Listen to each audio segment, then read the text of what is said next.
Hi, Liberty family. Dr. Rebecca Cantu here to continue our discussions about knee osteoarthritis.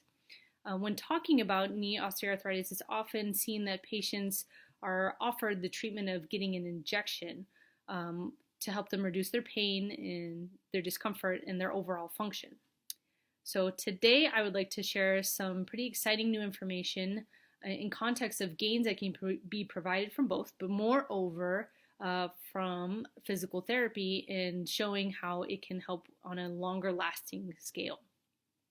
So in a study by Dial et al., a sample of people from the military health system were gathered and separated into two groups, with one group receiving just physical therapy and the other group receiving a glucocorticoid injection. But before the groups were separated, they first had to qualify to be a part of the study. So in order to qualify, they have to first have the medical diagnosis of having knee osteoarthritis. They had to be within a qualifying age, which was 38. And I will tell you that within the study, the average age was 56, with 48% of the people being female. And on top of that, they also had to have a supporting x-ray that showed that they had or evidenced knee osteoarthritis. So participants were also given outcome measures, which are a means of identifying someone's personal perception of how they feel in regards to their pain and the overall function of their knee. And furthermore, on top of those outcome measures, they were also conducted functional tests, one being called the timed up and go, and the other one the alternate step test. So for the timed up and go, an individual is able to stand up from a chair, walk a certain distance, and return to that chair. And again, the time span of which it took that person to do that is recorded, while the alternate step test records how quickly somebody is able to step up and down from a step over a certain duration of time. So with this information, the researchers were able to keep track of how people were doing throughout the trial and to see, again, how the range of how people felt, whether or not people were getting better or worse, again, was correlated within the study. So the participants were randomly placed into either the PT group or the glucocorticoid injection group.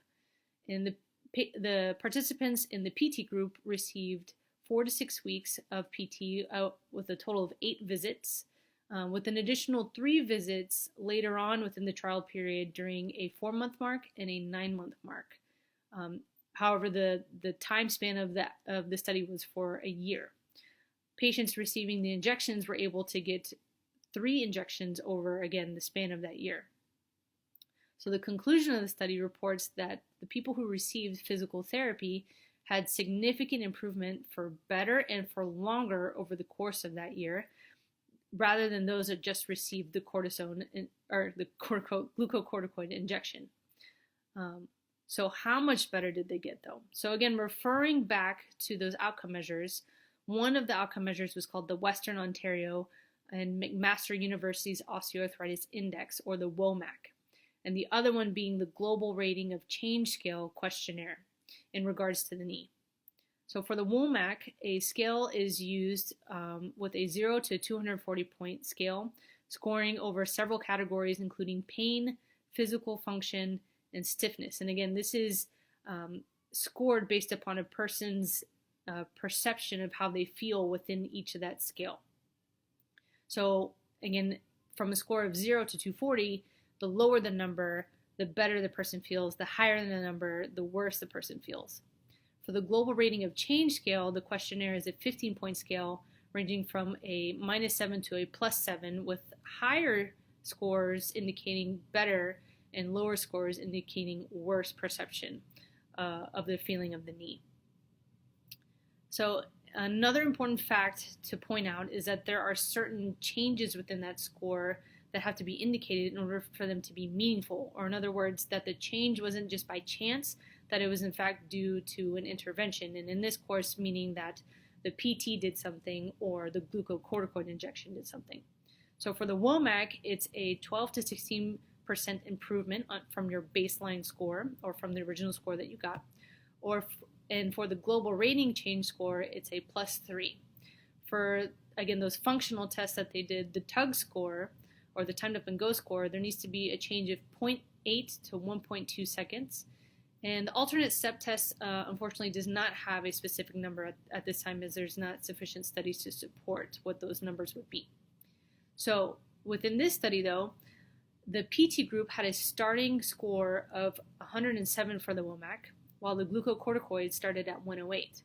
And by the end of the study, at the 1-year mark, the PT group had an average score of 37, while the glucocorticoid group had a score of 55.8, indicating that PT had a more significant change in perceived outcome, or a lower score in perceived outcome.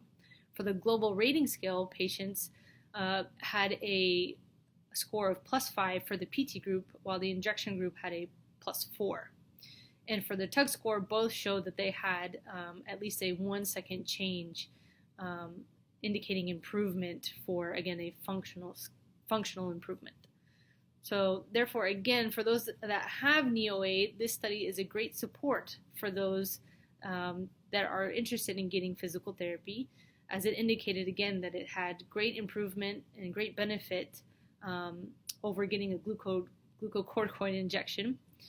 And again, it was longer lasting. So I hope this information was able to teach you a little something and you feel a little more informed. And of course, if you have any other questions in regards to PT or in regards to knee osteoarthritis, please feel free to give us a call and reach out to us. And until then, move well, feel well, and be well. Thanks.